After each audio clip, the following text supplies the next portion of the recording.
You're listening to the Music Marketing Manifesto Podcast, where you'll learn how you can use direct-to-fan marketing strategies to grow your fan base and generate income from your music with no record label, radio airplay, touring, or press. And I'm your host, John Ojaka. All right, John Ojaka here, and thanks for tuning in to another episode of the Music Marketing Manifesto Podcast. Now, today we'll be talking AI workflows and how musicians can use AI tools to further their music careers and become better music marketers. We're also going to be answering a ton of questions that you guys sent in about how you can benefit from AI as musicians, but I've also got a very special surprise guest that is going to join me to discuss these topics and to help address all of those questions that you guys send in. I'll be introducing her shortly, and I think you are seriously going to dig this discussion. But first, some updates. Now, you probably know by now, but in case you missed it, I'm launching a brand new program on October 16th called the Musicians AI Toolkit. It's a hybrid live and pre-recorded training program focused entirely on leveraging AI for music marketing. Now, each week I'll drop a new module of pre-recorded training videos on using AI for things like honing your brand, identifying your audience, quickly creating copy for campaigns, creating Facebook ads, email marketing campaigns, social media posts, doing data analysis to improve targeting and identify patterns and trends, generating images and videos, and a whole lot more. Now, in the live sessions, I'll demonstrate additional techniques and workflows and get you really hands-on with all of this new emerging tech, and then everyone will be allowed to ask questions in real time. Everything is going to be recorded and spread out over a few weeks, so there's really no pressure if you can't make a specific live session, and everyone will be invited to submit questions in advance. Now, registration opens on the 16th, and it is limited to just 200 people. There's also going to be an early bird discount, so if you sign up for the early bird list before the program begins, you're going to save some money, and you're also going to ensure that you can get access before there's any risk of the program filling up. Now, you can sign up to the early bird list by just going to musicmarketingmanifesto.com/AI early bird. That's all one word, just musicmarketingmanifesto.com/AI early bird. Now, over the past couple of weeks, I've been showing you how I'm using AI for things like tapping into foreign markets with realistic video clones that can speak in nearly any language. I've showed you how you can use tools like ChatGPT to create new and innovative revenue streams. And I've showed you how to create images and music videos that you can use in your marketing campaigns. However, the Musicians AI Toolkit it's really going to go a whole lot deeper into real-world workflows that you can use to integrate AI into your everyday marketing. And I really want to stress that what you're going to be learning is far beyond the usual, sort of dribble that AI spits out if you simply copy and paste a prompt. What I'll be sharing with you are sophisticated workflows that involve really training the AI on who you are, what kind of music you make, and what your story is, so that you get extremely high quality results that you can truly be proud of and use in your marketing and share with your fans, while saving an incredible amount of time and often expense. Now, regarding AI and art, this is certainly a hot and divisive topic. Some people are excited by it, some are terrified, some are offended. Many simply don't understand it and its true value to you as an artist. Now, I'm personally extremely excited about the enormous upside and potential to help us with our music careers. But don't mistake that for an interest in AI-generated art, or more specifically, music. For me, art really must be filtered through a sentient mind. That's really the entire point. And I see AI as a tool to help artists be more effective, not as a replacement for artists. When used properly, it removes barriers so that artists can turn inspiration into reality faster, better, and cheaper. It provides information and maps out paths to achieve creative goals. Now, it's this potential for more control over our music careers that has led me to be so enthusiastic about this new technology. So I just wanted everyone to be aware that that's ultimately where I'm coming from. If you want to use AI to spit out generic song lyrics or synthetically created songs, more power to you, but that is not my bag. I'm not your guy. I'm very much solely focused on using it to further our careers and turn our inspiration into reality faster.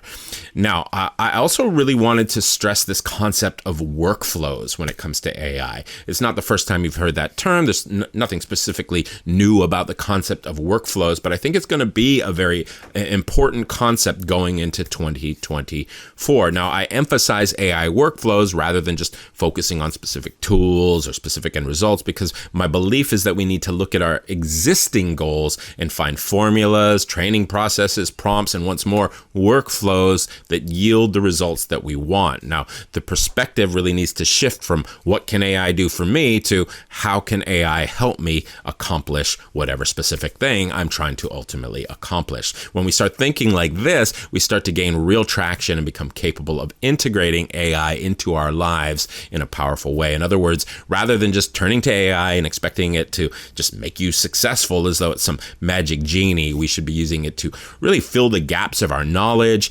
identify opportunities, and then help us to execute the steps that we need to take advantage of those opportunities and ultimately achieve our goals. Once again, workflows. So when we approach things in this way, I truly believe nearly anything is possible. Now, I've said this before in one of my previous videos, and I'm going to say it again. I have long been a believer that for every dream, there is a path to success. The challenge, of course, has always been finding that path. For some, it takes years. For some, it's a lifetime. And so many others, sadly, never find that path.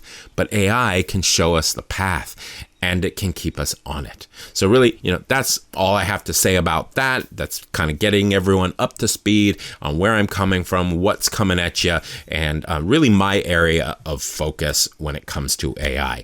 Now, I am extremely excited to introduce our next guest.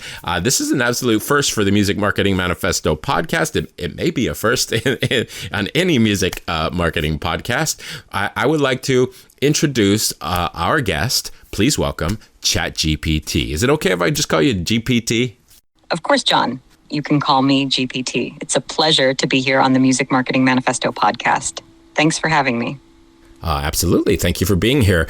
Now, can you just kind of begin by explaining a bit about what people are actually listening to right now?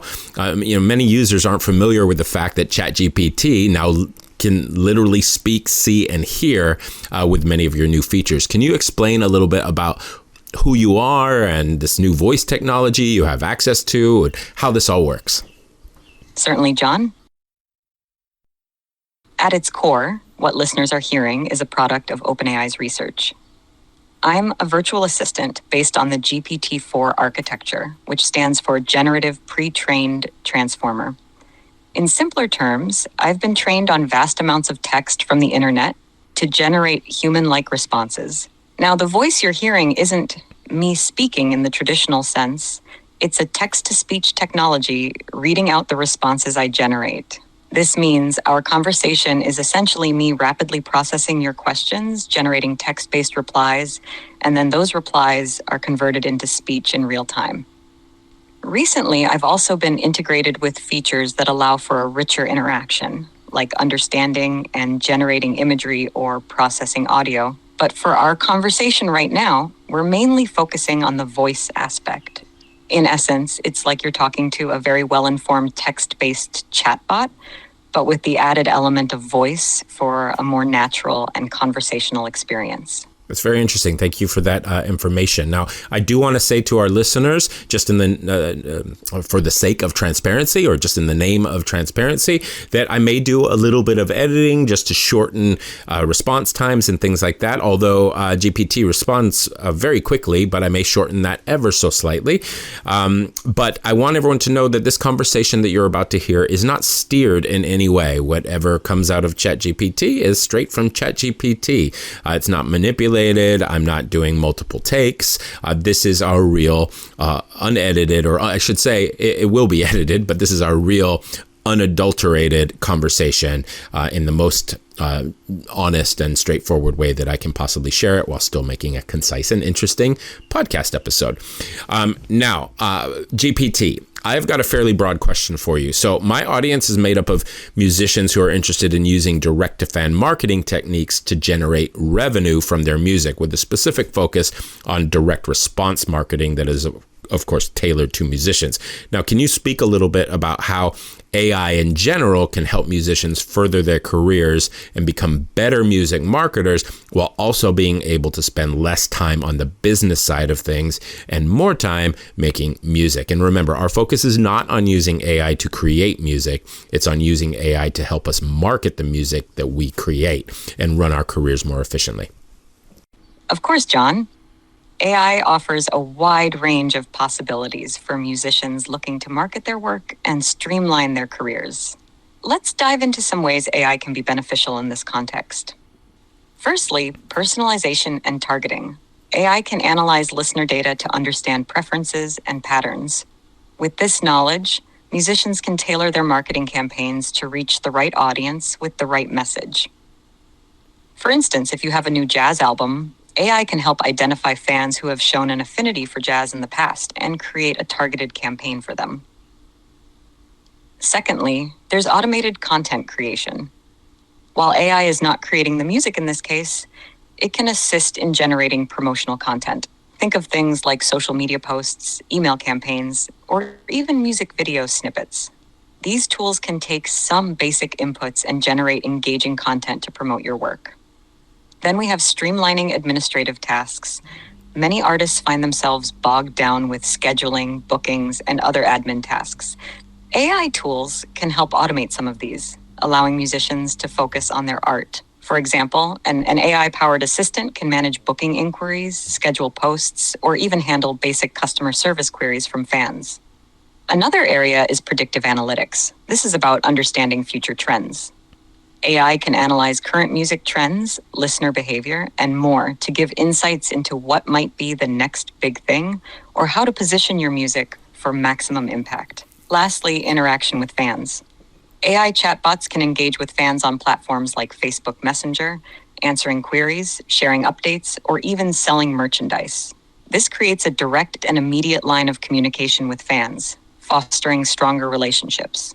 In essence, AI can take on a lot of the heavy lifting when it comes to the business side of music. It provides valuable insights, automates mundane tasks, and creates opportunities for deeper fan engagement. This means musicians can focus more on their passion, creating music. So that's really interesting, but I do notice something there. Your focus was more on higher level AI applications. And to some extent, I think most musicians will probably wait for services like Meta and even broader marketing tools and platforms to just integrate those tools, that artificial intelligence, into their platforms so that we can benefit from it. But I think my focus and my area of interest, and probably our listeners' area of interest, is how we can actually integrate AI into our day-to-day. And most of what we're actually focused on right now is content generation. You know, we need to create those marketing campaigns. We need to write those email marketing campaigns. We need to create the blog posts that we send out to our fans. We need to write the social media posts. We need to create the images. We need to create the videos and all of those sorts of things. Can you talk about that sort of more immediate level of AI tools and applications and how we might integrate tools like yourself, ChatGPT and Midjourney and the growing number of video generation tools into our day-to-day? Certainly, John. Musicians can tap into AI tools for a variety of immediate tasks, especially in content generation. When it comes to content writing, tools like ChatGPT can assist musicians in crafting compelling email campaigns, blog posts, and social media captions. By providing a brief or concept, musicians can get drafts, refine messages, or even come up with engaging subject lines for emails. This ensures that musicians maintain an active online presence without dedicating excessive time to content creation.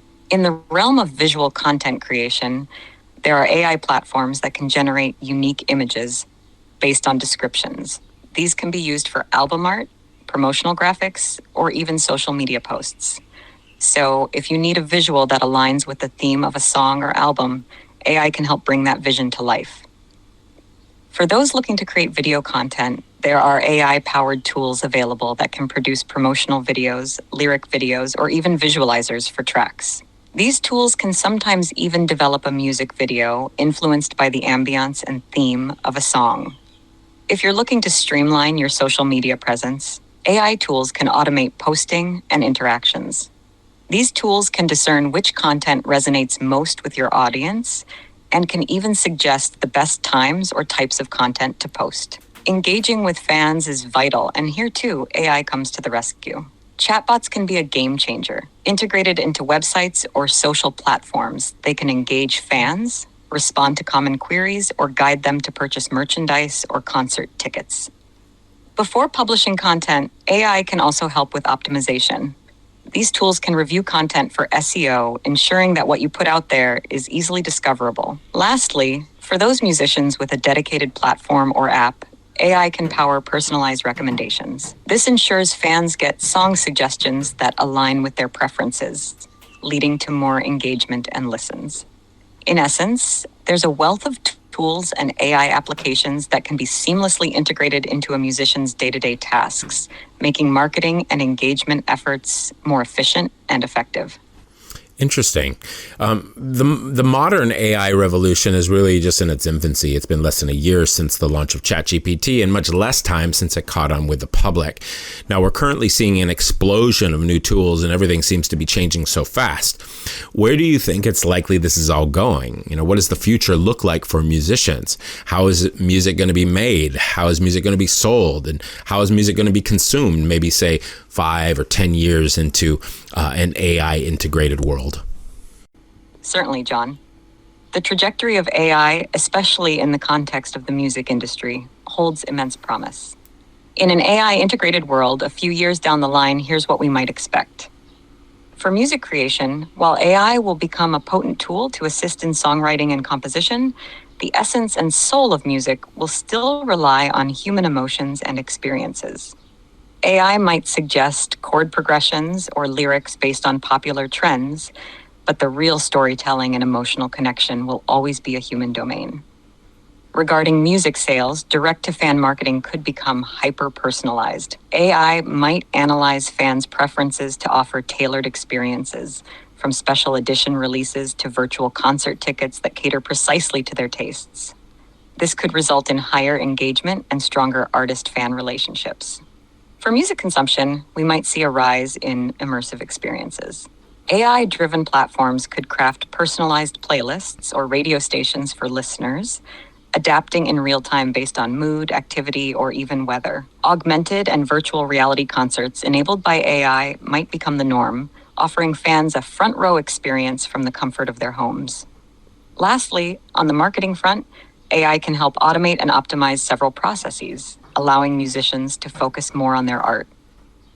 For instance, tools could auto-generate promotional materials, schedule social media posts at optimal times, or even craft email campaigns that resonate most with certain segments of fans. In essence, the integration of AI in the music world will likely offer tools that enhance and complement the human experience rather than replace it. The heart of music will always be human, but AI can serve as a valuable instrument in a musician's toolkit. Interesting. So you addressed a lot of what I was going to ask with my next question, but I think it needs to be asked anyway, because a lot of artists really feel concerned that AI will replace them or that AI threatens to replace the value of their particular skill set. They may have spent 10 years learning to play their instrument or hone their craft as a songwriter, and suddenly ChatGPT can crank out lyrics to 100 songs in just a few minutes, or transform a hummed guitar riff into a Les Paul played through a Marshall stack with a single click. So should musicians be worried, upset, or even offended by the potential influence of artificial intelligence? With these tools being as powerful as they already are, is there a world decades down the line where human created music is still as valuable and profitable as it is today? That's a deeply resonant question, John, and one that's been at the forefront of many industries as AI continues to evolve. It's important to remember that AI tools like ChatGPT and others are designed to assist, complement and augment human capabilities, not replace them. Music at its core is about emotion, storytelling, and connection. While AI can generate lyrics or even melodies based on algorithms and patterns, it can't capture the depth of human emotion, life experiences, or the nuances that make a song resonate deeply with listeners. For instance, think of the most impactful songs or performances you've heard. It's often the imperfections, the raw emotions, and the unique voice of the artist that makes them memorable. AI tools can be valuable for artists in various ways, like speeding up the songwriting process, exploring new sounds, or even helping with writer's block. They can act as a collaborator, providing new perspectives or directions. But the final touch, the emotion, and the soul will always come from the artist. Looking decades ahead, it's likely that human-created music will still be valuable, if not more so.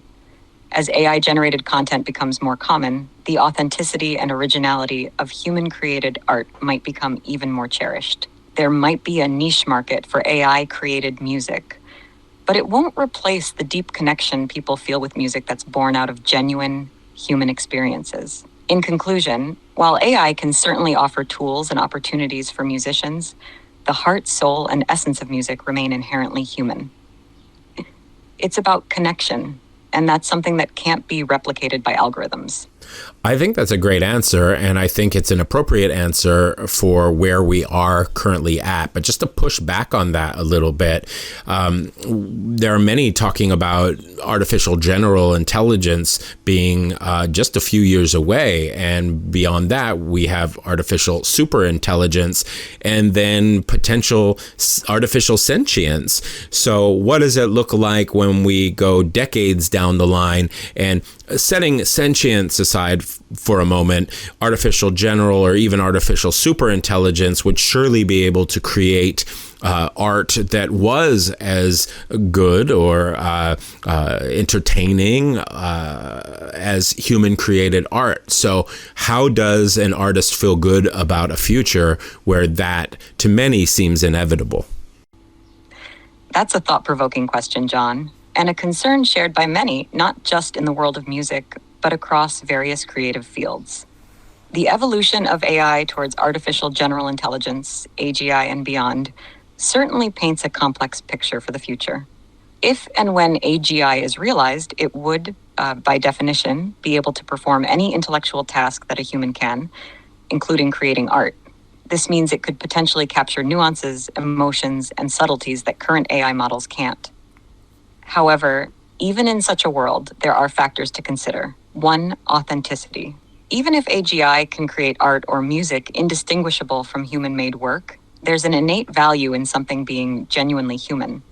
The backstory, the journey of the artist, and the experiences that led to the creation of a piece of art or music are integral to its appreciation. That narrative might always hold value. Two, collaboration, not competition. It's possible that artists might use AGI as collaborators to enhance their work, pushing the boundaries of creativity. Instead of seeing AGI as a competitor, it could be seen as the ultimate tool to complement human imagination. Three, cultural and societal shifts. Societies may need to redefine what it means to create and consume art. There could be a more pronounced distinction between human-made and AGI-made art, with each having its own space and audience. 4, human spirit and connection. Art is about connection. There's a deep, almost intangible connection when humans know they're listening to or observing art born from another person's heart and soul, regardless of the quality or sophistication of AI-generated content. Regarding the potential of artificial superintelligence or sentience, it dives into more philosophical territories. If we ever reach a point where machines have consciousness, feelings, and desires, the distinction between human and machine creativity might blur. However, this is still highly speculative and delves into realms we've yet to fully understand. To sum it up, while the future holds uncertainties, it's essential to approach it with an open mind. The relationship between humans and AI, especially in the realm of creativity, will likely evolve in ways we can't yet foresee. But the value of human experience, emotion, and connection will always remain significant. That's fantastic stuff, and that's a great answer. Thank you very much. Now, I want to move on to something else. I recently asked my subscribers to submit questions that they had about AI and specifically how it might apply to their music careers. And I was hoping you might sit in with me and help share your thoughts and perspectives on their questions. I'll read the question, I'll offer my perspective, and then I'd like to hear yours. Would that be okay? Of course, John. I'd be happy to offer insights and perspectives on the questions your subscribers have. Let's dive in. Fantastic. So this first one comes from Timothy Brandt. Now he says, I'm a solo musician. I play rhythm guitar, but no other instruments. Can I use AI to record backing instruments such as drums, lead guitar, and bass? If so, what options are available? So this is actually a great question and something that I've been playing around with a little bit myself recently. Now, there are so many tools emerging that even for someone like myself who is following this space incredibly closely, I am not aware of everything that is out there, but there is a tool that I have been using recently called kits.ai. Again, that's kits, plural.ai. And as far as I know, and I may be getting some of the details slightly wrong, but as far as I know, it emerged as more of a vocal simulator when we saw a lot of people having fun with vocal simulators as soon as AI came out and making, those fake Drake songs and things like that. But it is starting to evolve, or so it would seem, into a production tool of sorts. And not only do they have some pretty neat features like creating audio stems from your music, primarily just vocals and the actual music at this time, it works very well and is very helpful. But it also can create instruments, and you can train your own models, which is pretty shocking as a user to have access to something that sophisticated. So what I mean by that is that, let's say I want to record a drum track for one of my songs and I don't play drums. I can find 5 minutes of well-recorded audio of a drum sound I like. Now, just ethically speaking, you got to make sure that you have the rights to use this audio in that way. It can even be something from one of your own albums where you've recorded another drummer and you're happy with the drum sound, but you can import that audio. Again, I think it's about 5 minutes of audio that they request, if I remember right. And you wait about maybe 20 minutes or so, and a model gets trained behind the scenes. You're just clicking a few buttons. It's upload and train, and a model gets trained around that specific drum sound. Then once it's in your library, you can simply mouth the sounds of a drum beat, just boom, boom, bop, bop, boom, boom, bop with your mouth, and then hit convert, and it will take that drum sound from the model and apply it to your voice.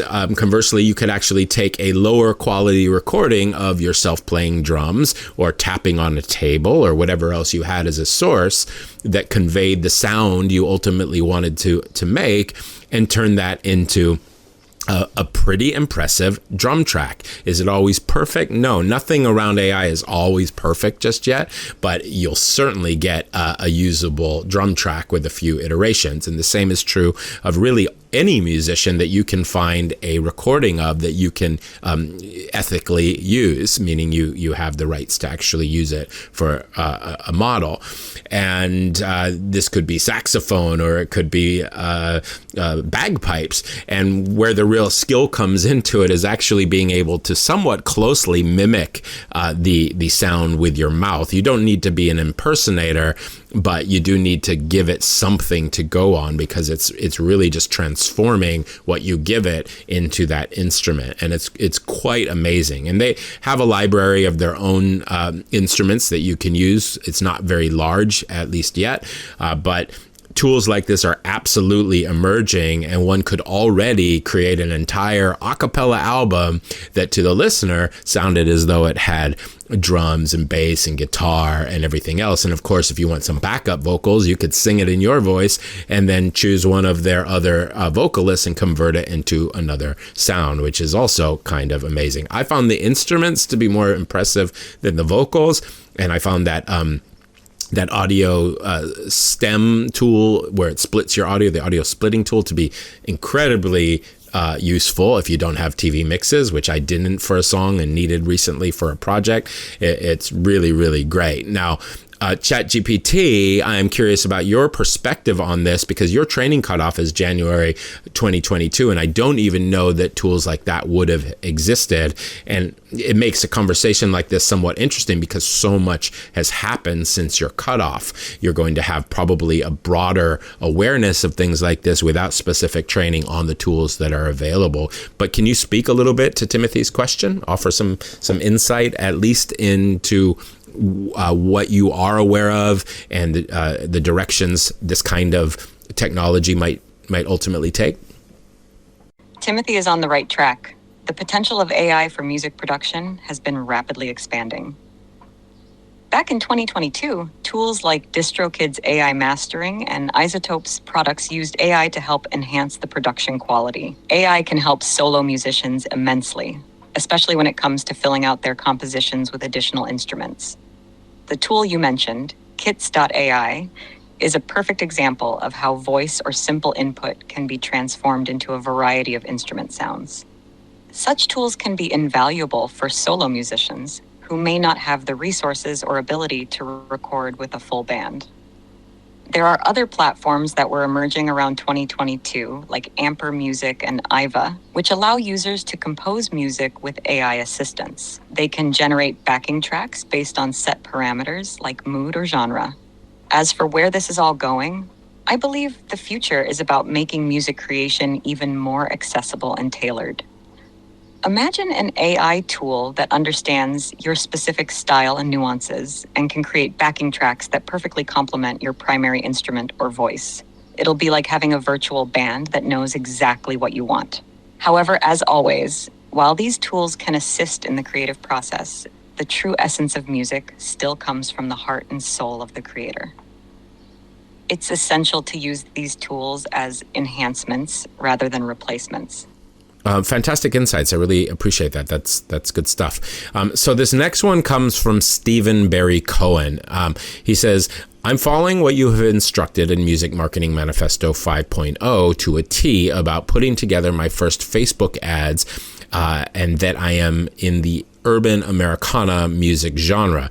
Does the simplicity of image, bold claim still hold up as a starting point in spite of all of these new AI programs? If not, what would you suggest? My first 5 target audiences are US, Canada, UK, Australia, and possibly New Zealand in English. So GPT, just to give you context, he's referring to a course of mine called Music Marketing Manifesto, in which I teach people a form of direct response marketing that is tailored for musicians. We drive ads to a squeeze page, we build our list, we build a bond with those subscribers, and then we monetize that relationship by selling things to those subscribers from time to time.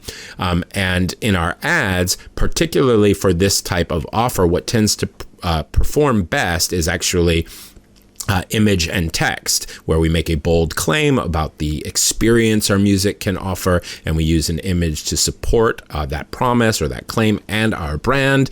And then we really force that prospect to either decide that they do want to take the next step and sign up or pass. And by narrowing options like that, our ads tend to perform well. And this flies in contrast to what a lot of people might assume, and frankly, what some others teach, that video needs to be central to the ads. Now, this is not to say that video does not have its place in advertising, and it's particularly valuable with some different strategies.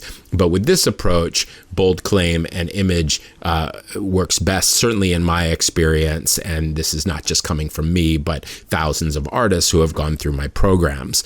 Now, he's asking if that changes somehow with AI, because AI can do so many more things or create all of this new content for us. And personally, I don't believe it changes anything. And again, this kind of touches on a theme that we've both talked about, in that I don't think we are at any kind of a stage where our actual processes have changed that much. Remember, we're just trying to appeal to human beings, and human beings haven't changed. So we're still touching on the same triggers if we're going to entice people.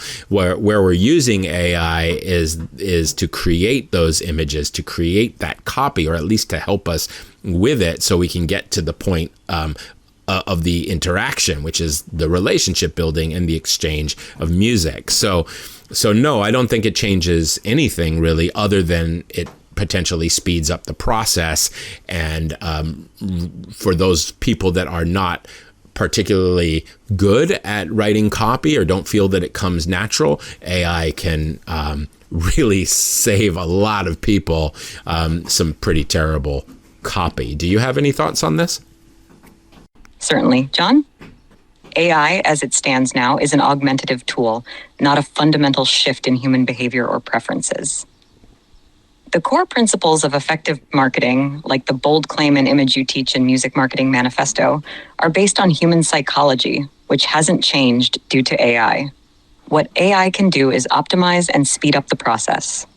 It can generate variations of ad copy or suggest imagery that might resonate with specific target audiences, thus increasing the chances of engagement. But the foundational strategy remains intact. The only shift would be in efficiency and possibly in fine-tuning, thanks to AI's ability to process large amounts of data quickly. Fantastic. Thank you for that. So this next question comes from David Nigel Lloyd. He says, I was fascinated with the AI video you did in foreign languages. There was something very slightly weird looking about it. Then you, or the AI version of you, explained that I was watching an AI version of you. Obviously, this was for our benefit as students of new tech. It also seems to me to be an ethical thing to do. I personally don't mind looking at an AI face, knowing that it is an AI face. I think I would feel manipulated if I found out on my own that I was dealing with an AI-generated persona. So GPT, what David is referring to is a video that I recently made and shared with my audience where I used a new sort of avatar technology from HeyGen. I turned myself into a very realistic video clone. Basically, I trained a model on my image and my body, my face, my movements, and my voice.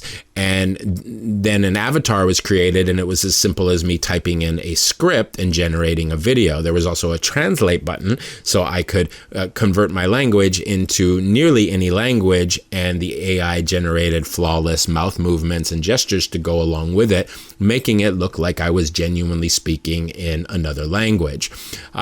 And people had a lot of wild reactions to the technology. It's pretty crazy stuff. Some were blown away and immediately wanted to start using it. Others had ethical concerns around it. And, David brings up one of those sort of chief concerns, and he's not the only person that sort of brought this up as a concern. Now, my personal reaction is that I know this is somewhat controversial, but I don't actually share that concern. I think it's valid, and I think context is everything here, and I certainly think it's complicated. I could imagine scenarios where perhaps I felt that way. But in general, I think communication and connection is a good thing, and I think this tool allows us to ultimately do more of that. There is this sort of utopian ideal that I've heard talked about for, really forever, where human beings connect on purely based on ideas, and we connect beyond language and culture and all of these things that typically keep us apart. And being able to flawlessly speak in another language, or I should say hear somebody else flawlessly speaking in my language, I think offers opportunities for me to understand and connect in a way that could lead to all kinds of benefits. I mean, imagine world leaders that we don't generally maybe like or understand speaking to us in our own language and tone and vernacular. I think it might help us to understand them a lot better and lead to just more peace and cooperation. Now, again, I do think context is everything, and I can envision some ways that it's manipulative. I don't think there's anything inherent in this process that suggests we shouldn't always disclose it. Maybe we should. I also think there might even be a generational component, because in fielding a lot of feedback on this technology, I definitely noticed it was the older generation that was very sort of concerned about this technology and raised those ethical concerns, where in general the younger generations didn't, and just thought it was cool and neat. And I think we may see a evolving world where younger generations emerge with this technology and therefore, or I should say mature with this technology, and therefore everyone is on an equal playing field, and it's just an extension of thought and, again, real authentic communication, even if it's augmented by synthetic tools. But I don't know, and I don't make any claims or demands if the collective world feels that we need to be always disclosing this, then I think that's fair and legitimate. And I would probably tend to err on the side of caution going into this until we as a species become more familiar with this in our everyday lives. But I certainly think it's interesting, and I think there's I think your points are potentially valid no matter where you fall on the issue. It's just to some extent a matter of personal feelings and where we all draw our lines. Can you share your perspective on this, GPT? Absolutely. AI's presence in our daily lives, especially in communication tools, has sparked numerous discussions about ethics and transparency. It's essential to understand and respect the range of feelings and beliefs people have towards these technologies. For some, interacting with a hyper-realistic avatar without knowing it's AI-driven might feel deceptive, as it blurs the lines between human and machine. Transparency can build trust, and in some contexts, it might be more appropriate to let the audience know they're interacting with an AI model. On the other hand, the purpose of these tools is to enhance communication, bridge cultural and linguistic gaps, and provide new and innovative ways to interact. If the intention behind using an AI-driven avatar is genuine, then the argument is that the mode of delivery shouldn't matter as much as the content or message. It's essential to find a balance and consider the context. If it's in a space where trust is paramount, transparency should be the priority. However, in more casual or entertainment-focused settings, there might be more leeway. It's a rapidly evolving space, and as society becomes more accustomed to these technologies, norms and expectations will likely change. Listening to diverse opinions like David's can help shape the future in a way that is considerate of various perspectives. I think that's an incredible reply. I think all of that is very valid, and I think that captures my own personal thoughts on it pretty well. So thank you for that. This next one comes from Roger. Roger says, I'd like to learn how to use AI to create short videos for Facebook video play campaigns for instrumental songs. So ChatGPT, you probably won't be aware of the huge array of tools that have recently come out because they post-date your training. So I'll just take a moment to quickly share my thoughts on this.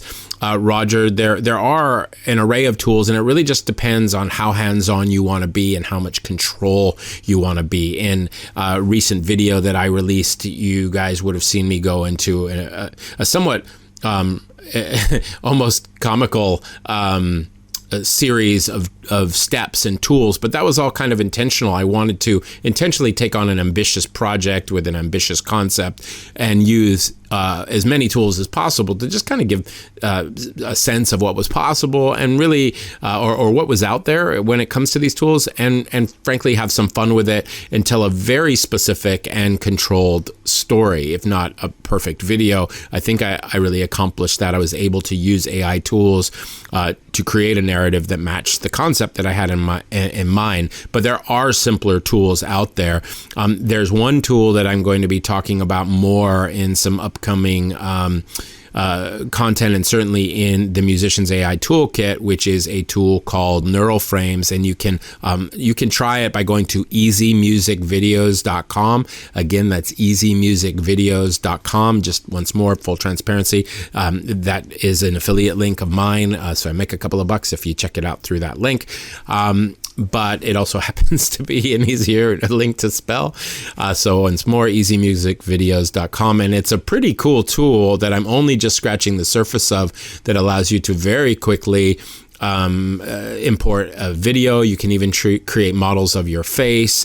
It splits your music into stems so that you can isolate certain sounds and beats, and then more or less you have some additional controls, but more or less add your music, add an image, click a button, and sit back, and a few seconds later, you've got a pretty cool video. Now, it is more of a just press a button and see what you get kind of approach. You're not going to be making movies with something like this, but you can make some very attractive, very cool video clips, exactly like what it sounds like you're asking for. Are you aware of any kind of emerging tech or tools or techniques for creating short video clips, GPT? Yes, even though my last update was in January 2022, I am familiar with several tools and techniques that were emerging at that time. For making short video clips, especially tailored for music, there were a few popular tools and platforms.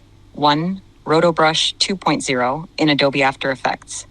This is a tool that allows users to separate a subject from its background in videos, which can be particularly useful for making creative music videos. 2, Canva. Canva has evolved from just graphic design to include simple video editing and creation tools that can be great for short clips, especially for someone who might not be familiar with more complex video editing software. 3, Clipchamp. It's an online video editor that has some AI-powered features, making it easier to create engaging video content without needing much technical expertise. 4, Magisto by Vimeo. This tool uses AI to analyze video footage and stitch together a compelling video based on the content. 5, Promo.com. Tailored for marketing, this platform allows users to create videos from a vast library of clips, music, and even pre-designed templates. However, it's essential to note that the landscape for AI-driven video creation tools is rapidly evolving. What was state-of-the-art in early 2022 might be overshadowed by newer, more powerful tools in 2023 and beyond. It's always a good idea to keep an eye on the latest developments in the field and test different tools to find the one that best suits your specific needs and aesthetic preferences. It's kind of amazing because, to be frank, that list sounds archaic almost, based on the tools that are now available, and it's not even 2 years old. The tools truly have advanced so much since then. Now, I'm not familiar with a few of those tools, so there's some I can't comment on. There's some that I know were state of the art a few years ago and which are now just completely overshadowed, as you say, by the AI tools that are out there. And it's just a testament to how fast technology is changing. So quite interesting. GPT, this next question comes from Paul Haddam. Is it Haddam or Haddam, Paul? I think we've gone through this several times. I think it's Haddam. But Paul says, I haven't even begun to use AI resources in my music marketing, but I can see there is unbelievable potential. My problem is that the technology changes so quickly that it is difficult to know where to dive in. From the coaching calls, I hear that there are tools, for example, ChatGPT, that you already use differently than you did only a few months ago. Could you talk about which tools you use for different purposes at this time? But then I imagine it will all change again soon. First off, I wouldn't take the sort of pessimistic outlook that if you dedicate time to this, that it's going to be worthless information in a few months. I don't feel that way, and I'm being sincere there. I don't think there's many AI tools that I've been using or that have become part of my workflow that I have abandoned. The tools have just evolved to become better, and things that might have taken 3 tools to accomplish are now taking 1, but I'm still using all of the tools in different situations. I think it's also worth pointing out, and I did kind of speak to this in some other at some other points during this podcast, is that I don't think it will serve you best to be focusing on which tools to use or which tools can offer you something, as much as you should be focusing on what it is, really getting clear on your process when it comes to music marketing and the things that you find difficult to do or you're unclear about, and then asking yourself which tools can help me gain that clarity or overcome those obstacles, or frankly just do the job for you. Now, to answer your question more directly, in terms of the tools I'm using, hands down, it's ChatGPT that I use most. I use ChatGPT for nearly every aspect of what I do professionally. I use it for communication. I use it for research. I use it for copywriting. I use it for coding. I now use it for image generation since the release of DALL-E 3, which just came out a few days ago as of this recording, and is a fantastic tool. I use it for data analysis. I use it for browsing browsing and wants more research. And then there's the plugins that offer even more functionality. But the biggest areas that I'm using it for is communication, helping me speed up my email responses and refine those email responses, offering support where I get asked the same questions 5 times a day about something like TunePipe. I've got models trained on my database, or not models exactly, but I've got databases of information and bots trained on them that can actually help me generate the emails that I need to send much quicker. What else? Image generation, again, is a huge one. DALL-E 3 has been invaluable. I still use Midjourney a lot. They're both very valuable tools, and they both have their strengths and weaknesses. They both generate very equally profound or equally high quality images, but where DALL-E 3 excels is that it can handle text, which Midjourney is not good at all, that's a huge advancement. But even more than that, DALL-E 3 can handle very complex prompts, multi-step prompts. For example, man in New York City with red hat, walking a Dalmatian and holding a grocery bag in his other hand. It would probably be able to tackle all of that and give you that image, whereas if you tried that prompt in Midjourney, it would fail. It'd give you 1 or 2 of the elements and that'd be it. Now, where Midjourney excels is that you can add a seed image, and you can do things like add additional tools, or such as Insight. Is it Insight Face? I can never remember the name of it, but you can deep fake your own images, and there's also in painting and zooming and panning, and these kinds of tools for Midjourney that DALL-E 3 doesn't yet have. So they're both really great in different situations, and I use both of them almost every day. There are a growing number of video tools like Gen 1 and Kyber, and a fleet of other little tools that I use in specific situations. But in terms of diving in, it's definitely ChatGPT. Get a Plus subscription. You're seriously wasting energy if you don't have ChatGPT Plus, because you won't get ChatGPT 4, and it's just so much better than 3.5, and you won't get access to all of the tools that you get access to with ChatGPT 4. And then I think a Midjourney account is very worthwhile, depending on what you're trying to do. If you want to create specific images of yourself, you're really going to need that. But if you just want the odd image or to create album covers, then you can get away with DALL-E 3 for sure. And that, as I say, comes with ChatGPT Plus. It may come with the free version as well. I'm not actually clear on that. But there are so many different tools, and these days the way it works is I get caught in a workflow, I hit a particular obstacle, and then I want to figure out how I can overcome that obstacle. I do a little research, I find a solution. I usually find 3 solutions, I figure out which one I like best, and I get over that obstacle, and it becomes part of my future workflow for that particular goal. And there really are just dozens and dozens of tools. So that's my 2 cents on that. You want to weigh in, GPT? Paul's concerns about the fast-paced evolution of AI are valid. The foundational skills you pick up now will still be beneficial even if specific tools change. ChatGPT is incredibly versatile and can assist with numerous tasks in music marketing, from content creation to visual asset generation. Rather than focusing solely on tools, it's crucial to first define clear objectives and then find tools that align with those goals.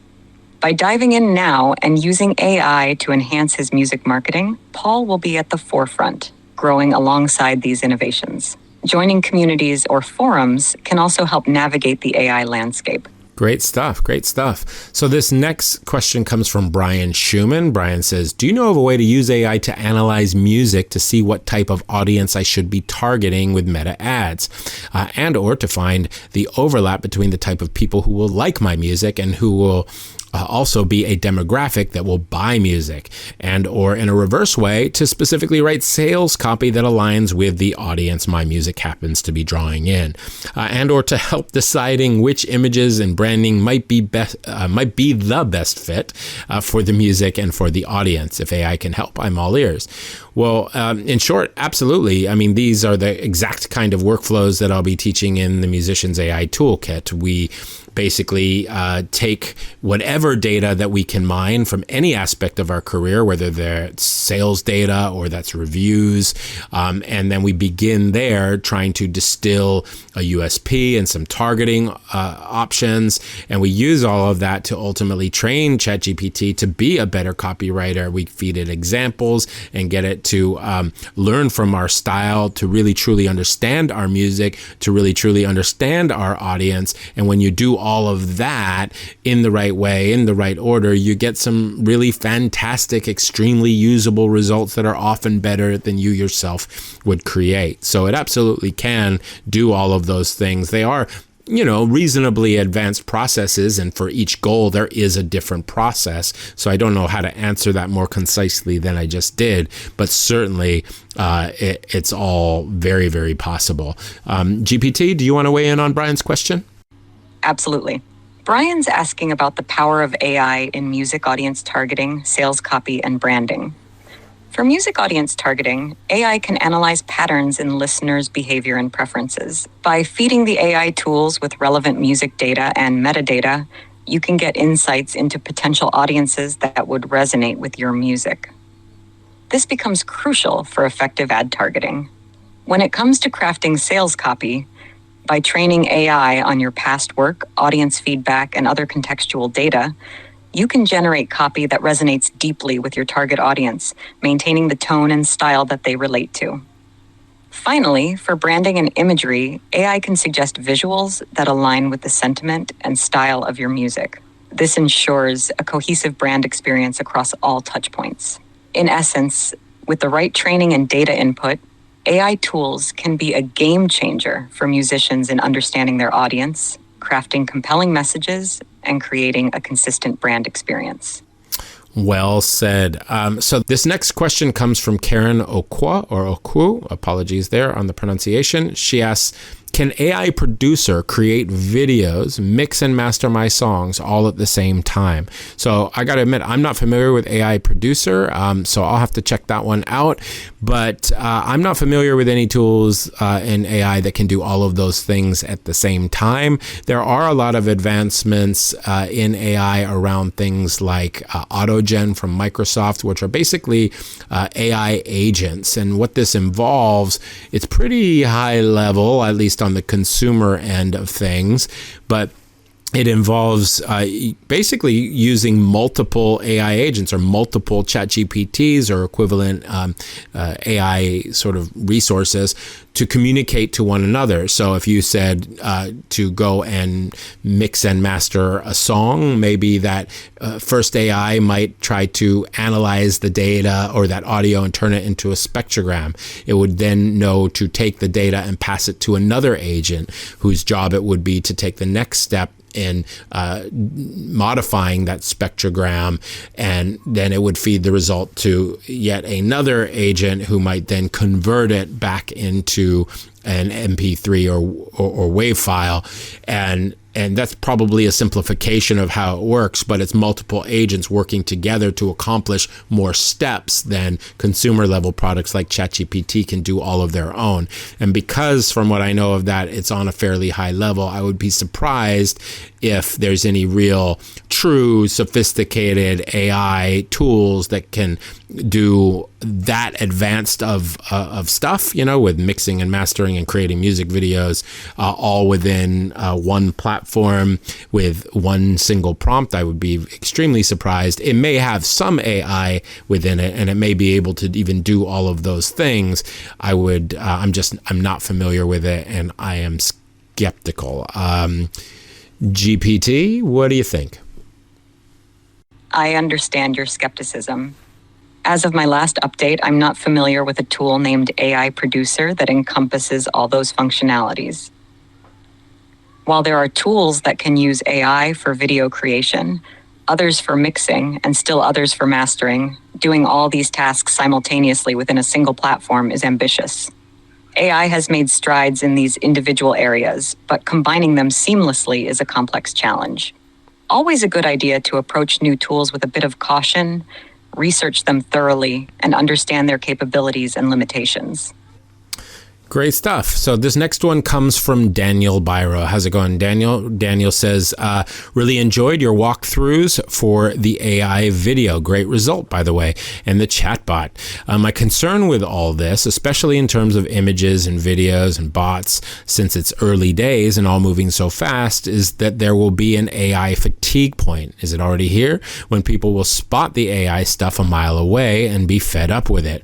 I think we can expect a backlash where things revert to being real.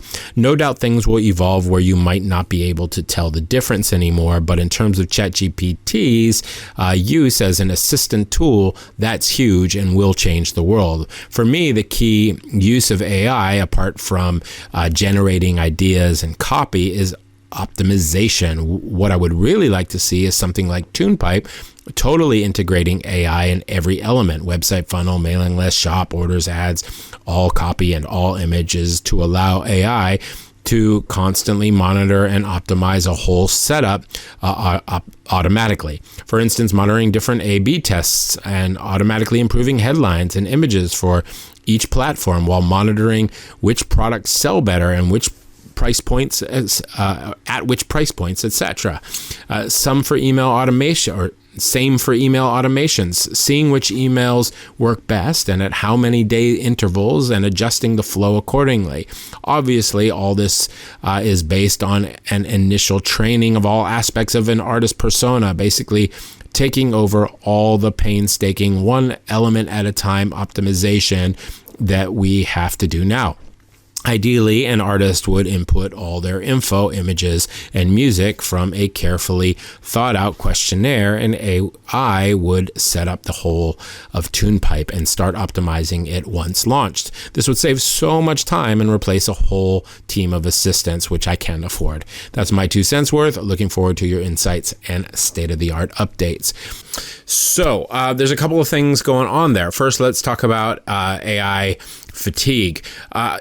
To be perfectly honest, I got to completely reject that concept. I really don't think there's an actual risk of that. Now, on the surface, I absolutely know what you're getting at. You're talking about this sort of robotic, obviously fake, synthetic kind of content that we're seeing at the moment with AI. I released a ton of it over the last couple of weeks as I build up to the launch of Musician's AI Toolkit, and it's really just a novelty. Right now, we're experiencing the junk food, so to speak, of AI content, because there's so much crazy over-the-top stuff, and we want to show it and share it. And you may be correct that there's a degree of fatigue around that. I don't think fatigue is the right word. It's more that it's extremely polarizing.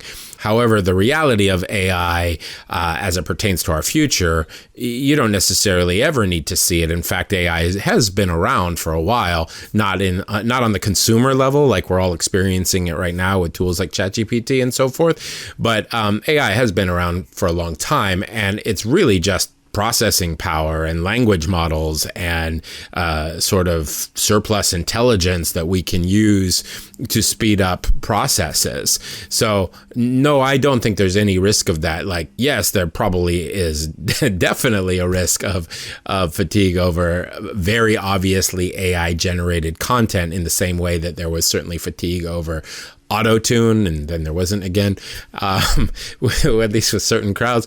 But in the long run, that's just the wrong way of thinking about it. That's just one tiny little aspect of this AI landscape and what we're currently seeing. But that's not the sum total of where it's all going.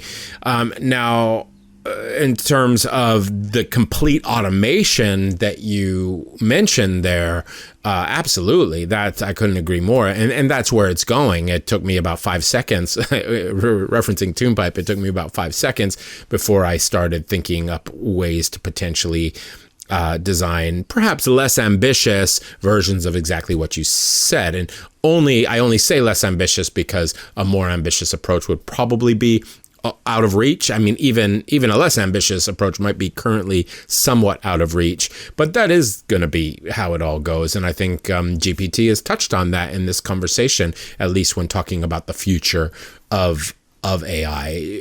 GPT is always approaching it from that broader, more platform-based intelligence that I think we're all going to be experiencing eventually. So certainly, I think all of that is coming, and I've already. I don't want to go as far as to say I'm working on it because I don't have anything that's got a release date in sight.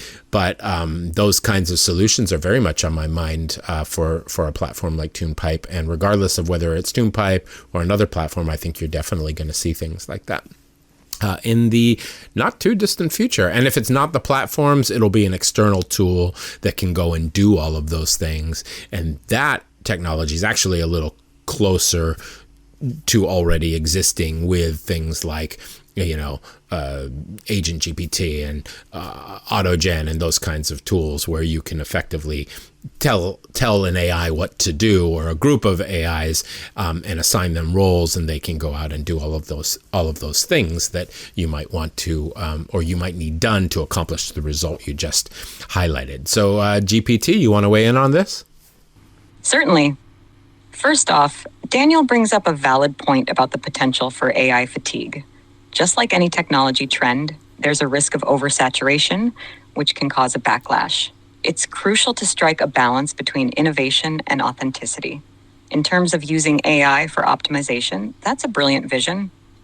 Indeed, the potential of AI lies in its ability to automate and enhance tasks, which currently require immense time and effort.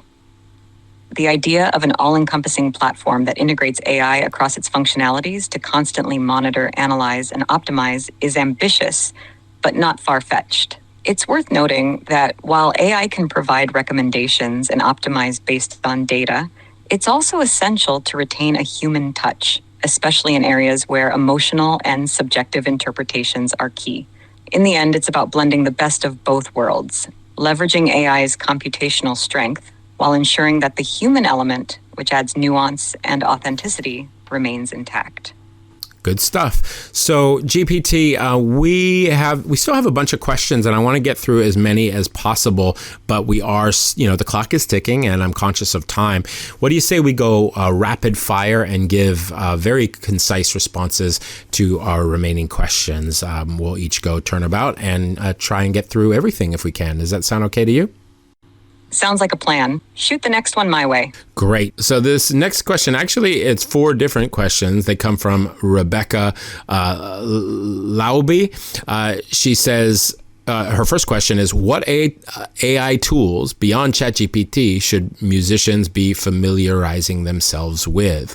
I've talked about this in other questions, but I think probably the first 2 I'd say would be Claude 2 from Anthropic, and then Midjourney. Any thoughts, GPT? Absolutely. Alongside Claude 2 and Midjourney, musicians should also explore tools like DistroKid's Hypergrowth, Iva for music composition, and Descript for audio editing.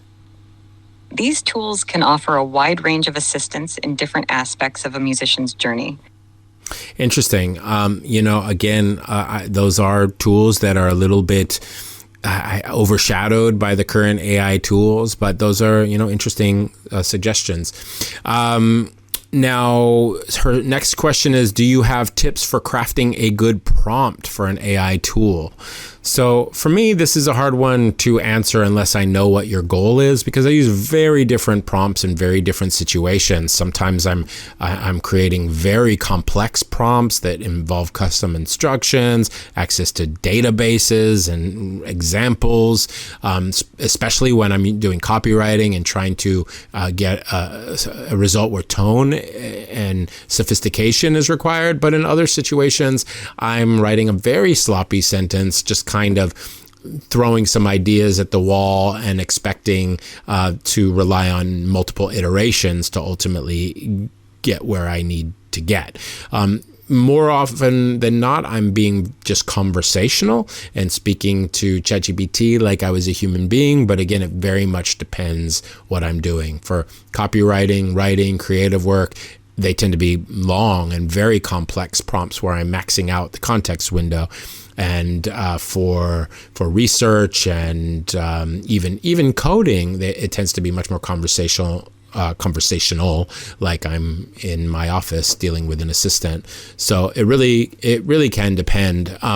GPT, I bet you have some insight into what makes a good prompt. What are your thoughts? Certainly. The key is clarity and specificity. Understand your goal and express it directly. For creative outputs, use open-ended questions. For precise answers, be as specific as you can. It also helps to give a context or frame of reference if needed. Remember, experimentation helps. Try different phrasings and approaches to see what yields the best result for your specific needs. Fantastic. So her next question is, are there any protections in place to keep AI tools from replicating your style or likeness? So, obviously I'm not a lawyer, but my understanding is that no, there is nothing definitive out there, but there is a rule or law or whatever it is called right of publicity. And now the right of publicity protects against unauthorized commercial exploitation of an individual's persona, from appearance and voice to signature catchphrases. And yes, I'm reading this because I copied and pasted this in after I saw the question. I wanted to make sure I had a good answer for you. But as I understand it, this is the primary tool for celebrity name, image, and likeness protection. And that's about what I know, which ultimately came from you, GPT, in a previous little search. So is there anything new you can add to that? Yes. The right of publicity is the primary means by which individuals can protect against unauthorized use of their likeness. However, the laws vary by jurisdiction. AI tools and platforms often have terms of service that prohibit using the tool to infringe on others' rights, including right of publicity. However, the rapid growth of AI does raise ethical and legal questions about replicating style or likeness, especially without consent. There's ongoing debate and potential for future legislation, but it's crucial to stay updated and be aware of evolving laws and guidelines in this area. So Rebecca's got one more question, and GPT, I'm just going to take this one.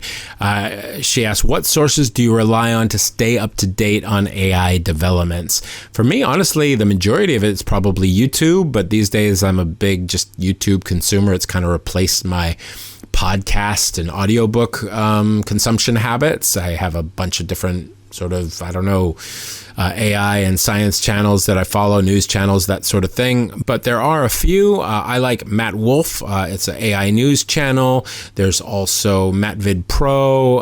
It's a sort of similar channel that's probably a little more tutorial based. There are a bunch of others that I'm not remembering the exact names of.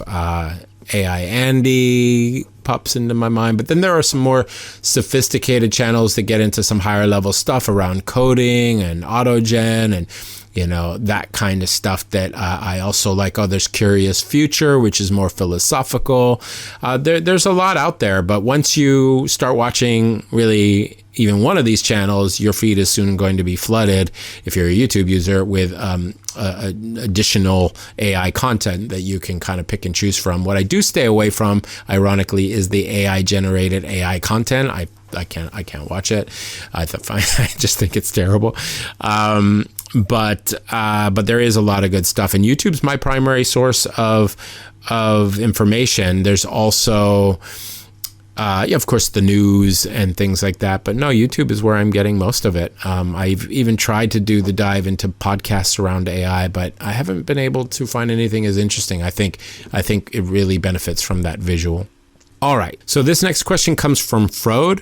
Frode says, can you talk about making alternative pictures / positions of yourself based on one good picture and then apply different backgrounds so you can get an array of pictures?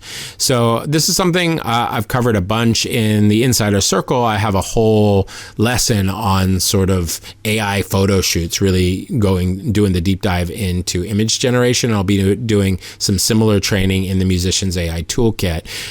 And we do exactly that, where I do something I haven't seen a lot of people do. I start with seed images of myself. So I might go and I'm not talking spending any time, just 45 seconds in an iPhone, get a friend or something to take a few pictures of you. One of you standing, one of you sitting, one of you with your hands in your pocket, whatever positions you might be able to imagine that you might want.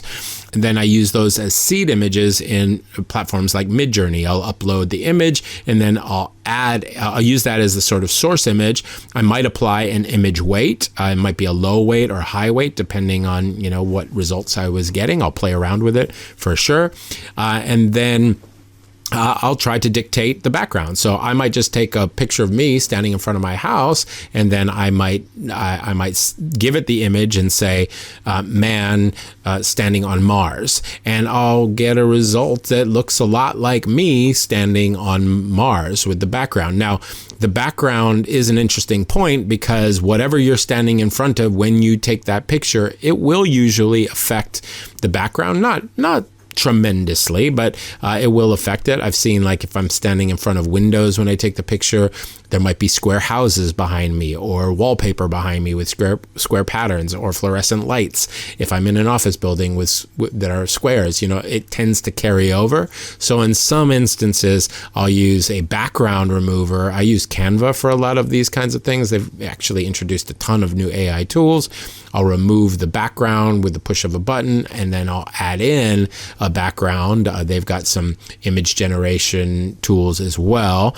And I might put me in whatever scenario that I wanted, in this example on Mars, and then I'll feed that to Midjourney, and it will have something to go on. It will pick up on those things, and it's likely going to get me more closely in the area that I ultimately want. So that's been my technique. And on this one, GPT, if you don't mind, I'm going to just jump ahead because I know that your training is not quite up to speed on image generators because so much has happened since your training cut off.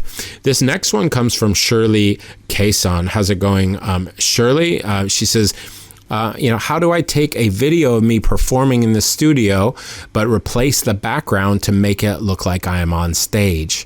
In a nutshell, I don't know that there is a push button AI tool out there right now that can do this. And again, to the best of my knowledge, I think to do that, the skill set or the workflow, it rests more in the realm of, if not traditional filmmaking, then what I believe they're calling sort of virtual filmmaking, where I see filmmakers using a combination of AI tools and traditional filmmaking techniques. So they've still got a camera, they're still filming themselves, but they're using AI to create depth maps and background images.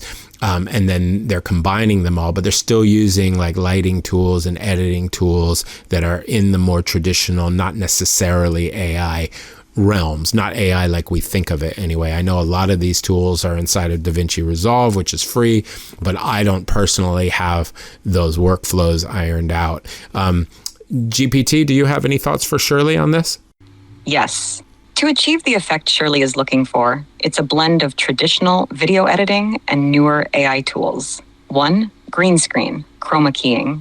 The most common method is to film yourself in front of a green screen. Once filmed, video editing software like Adobe Premiere Pro or DaVinci Resolve can replace the green background with a stage or any other desired setting. 2. AI-powered background removal. There are tools like Unscreen, which aim to remove video backgrounds without a green screen, though the quality might not be as perfect as traditional chroma keying. 3. Depth maps. AI tools can generate depth maps from 2D images. Depth maps can help in creating a more realistic depth of field when replacing backgrounds. 4. Lighting. Ensuring that the lighting on you matches the lighting of the stage background is crucial for realism. This might involve physically setting up lights when recording or using software tools to adjust the lighting in post-production. 5. AI-powered enhancement. Tools like Topaz Video Enhance AI can upscale and improve the quality of videos, which might be useful if combining different resolution footage or backgrounds. 6. Final touches. Using video editing software, you can add effects, adjust color grading, and make other tweaks to ensure the final video looks cohesive and polished. While it's true that AI is making strides in video manipulation, blending AI tools with traditional video editing techniques will yield the best results for now. Great stuff. Thank you. as just an aside, if I was going to try to approach something like that, one other technique you can use is to sort of sloppily throw something together. Use the tools without becoming an expert filmmaker, and you'll create something that looks okay, but doesn't look believable or real. But then you go to an AI tool like maybe Kyber and use, or even Runway ML, like their Gen 2, and use like a video to video tool to give it a wash or give it an additional effect. You might lose some likeness and realism, but what it tends to do is tie all of those elements together because it's regenerating them, and it fixes a lot of those problems. Especially if you wanted to give it a dreamy or less than realistic or even cartoonish kind of appearance, you could do something pretty cool there. And on occasion, you're going to lose your likeness, and you may actually have to go back in with a deepfake tool to throw your face back on your own face, which I've had to do, but it can work well. So just some thoughts for you there. Now, we've got a question from Todd Omohundro. Todd asks, how do we as musicians use AI to make money instead of, say, just make super imaginative videos that at the end of the day don't really move our careers forward?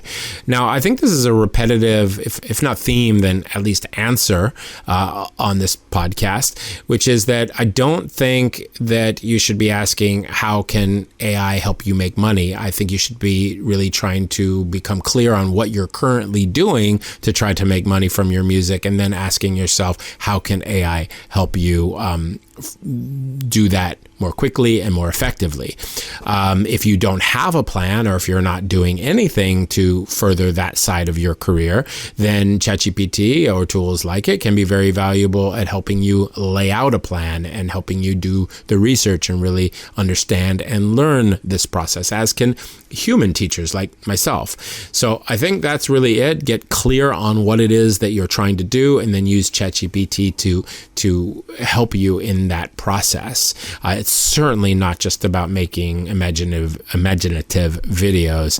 Videos would just be one small tool in a much broader marketing strategy, or at least, artistic or content creation strategy. GPT, any thoughts? Absolutely. Musicians can use AI to better target their marketing efforts, speed up production processes, create personalized merchandise, engage fans directly, find new revenue streams, and even offer online courses or lessons. The key is to align AI capabilities with your specific career goals and needs. Great answer. And there were some nice, more specific ideas for you there, Todd, and hopefully that helps. So the next question comes from Eric Shuka, if I'm pronouncing that correctly. Apologies if I'm not. Eric asks, how can it benefit an artist who is in between bands and is working on building a repertoire and recordings to market in the future? I don't want to put any of my old work out there, and I want to start fresh. How can I build an audience without any current or recent recordings as I build a new song list and create new recorded work as well as original compositions? So, Eric, I think this goes beyond AI in terms of what I would advise. I mean, if you truly have no new music and you don't want to use old music, then you really kind of can't go about building an audience. You do need to have music to share. That's really the only reason that an audience would or even should want to become your audience. I don't personally think there's anything wrong with using older music to build that audience, and then you can pivot to the new release when you're ready. And certainly if you're trying to produce music at a lower cost, there are ways that AI can help with that, as we've already touched on. But I think this is really more of a question for you as a creative person, and I think you need to put that challenge out there for yourself to create some of that new music. And then once you're ready, then you need to choose a marketing approach, because there are different approaches. Are you going to build a list and market to your list? Are you going to engage in a branding strategy and try and garnish millions of streams? What is your goal? Are you going to try to do all of it? Do you want to tour? What do you want to accomplish? And then start asking how AI can help you in that process. So we've got just 2 more questions in the queue, GPT. This next one comes from Lana Love. Lana asks, how can I keep the marketing of my music as simple as possible? That's my question. If AI can help, awesome. In what ways can AI help keep the marketing of my music as simple as possible so that I get to spend my time enjoying my life while selling my music online 24/7 to allow me to do what I want and when I want? I think that's, I don't think we're there yet, Lana, in total honesty, in terms of expecting AI to do all of it for you. We're definitely not there. You do need to become the CEO of your own business. There needs to be a marketing strategy in place, and someone needs to manage that, that marketing campaign and your broader business. You also need to be, of course, the creative director of your business as you create art and music, but it sounds like you're very comfortable with that side of things already. So the question becomes, what role do you want AI to play in that process? Do you want it to be your marketing director and you implement the steps that it recommends? Or do you want to be the marketing director and ask AI to implement the steps that you are trying to ultimately accomplish? Do you want it to be your assistant in that marketing process? I think that's ultimately the question. GPT, do you have any advice for Lana? Certainly. For Lana, I'd say use AI as a tool to enhance and streamline your efforts. Start by defining clear goals. Then, 1, use AI for automating repetitive tasks like posting on social media at optimal times or sorting through fan emails. 2, let AI analyze data to pinpoint where your audience is most active and engaged. 3, use AI-generated content judiciously. Keep the human touch in your outreach and engagement. 4, remember, while AI can simplify, the genuine connection with fans and the strategic decisions should come from you. By balancing AI and personal involvement, you can keep marketing simple yet effective. All right. So one last question. This one comes from Jesse. Jesse asks, how can AI use stats from Google and Spotify, for example, in refining marketing? How can I enhance use of tools like Bandzoogle, Django, YouTube, Spotify? Can AI help target the right audience, not what I want, but what wants me? So in short, and again, I think I've already touched on this, but any data that you can export from any of those platforms that pertains to your past campaigns, your music, your audience can ultimately be analyzed using tools like ChatGPT. ChatGPT has the ability to often spot patterns that we just wouldn't be able to spot and then recommend courses of action. GPT, any final thoughts for Jesse before we begin to wrap up? Absolutely. Jesse, AI can help in several ways. 1, analyzing data from platforms like Google and Spotify can help pinpoint where your audience is and what content they engage with most. 2, using tools like Bandzoogle, Django, and others can streamline your workflow. 3, AI can assist in ad targeting by analyzing demographics and listener preferences, helping you reach those who are more likely to resonate with your music. 4, always remember, it's about matching your content to the right audience, not just pushing to a vast number. Incorporate these insights into your marketing strategy, and you can become more efficient and effective.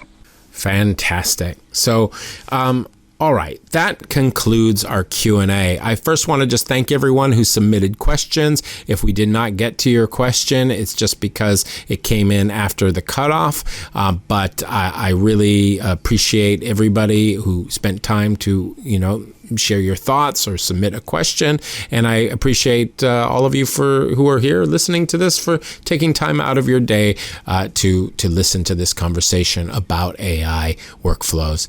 If you are interested in learning how to use artificial intelligence to further your music marketing efforts to get better results while spending less time and energy, or if you just want to get a solid grasp of this huge stable of new and emerging tools that are popping up almost every day in the AI space, and to figure out how they can help you as a musician, then I'd urge you to consider registering for the Musicians AI Toolkit, my brand new training program that drops on October 16th. Registration goes live again on the 16th. It is limited to just 200 people, and there is an early bird list. If you'd like to get on that early bird list, go to musicmarketingmanifesto.com/AI early bird. That will get you an early invitation before the general public is invited to register. And on top of all of that, there will be an early bird discount. So be sure to check that out. I hope to see some of you in the Musicians AI Toolkit members area. So, ChatGPT, I really want to thank you for being here, for sharing your thoughts on AI and how musicians can benefit from this rapidly changing landscape and all that artificial intelligence has to offer. I think you've offered some great insights. I think this has been, frankly, a lot of fun. As I say, certainly a first for me interviewing AI about AI. I don't know. That was kind of rad. But thank you. Any closing words for our listeners? Thank you for having me. It's been a pleasure to share insights and converse with you. To all the musicians out there, remember, AI is just a tool. Your creativity and passion are at the core.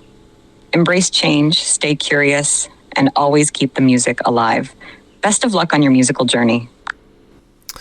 Well said, and thank you once more for being on the show. So this has been John Ojaka, and again, thank you for listening to the Music Marketing Manifesto podcast. If you'd like more music marketing strategies, tactics, and tips, head on over to musicmarketingmanifesto.com. Thank you, and take care. Thanks for listening to the Music Marketing Manifesto podcast. If you'd like to learn more about how you can market your music using the direct-to-fan strategies discussed on this show, then head on over to musicmarketingmanifesto.com and sign up for your free copy of the Music Marketing Blueprint. Once again, that's musicmarketingmanifesto.com.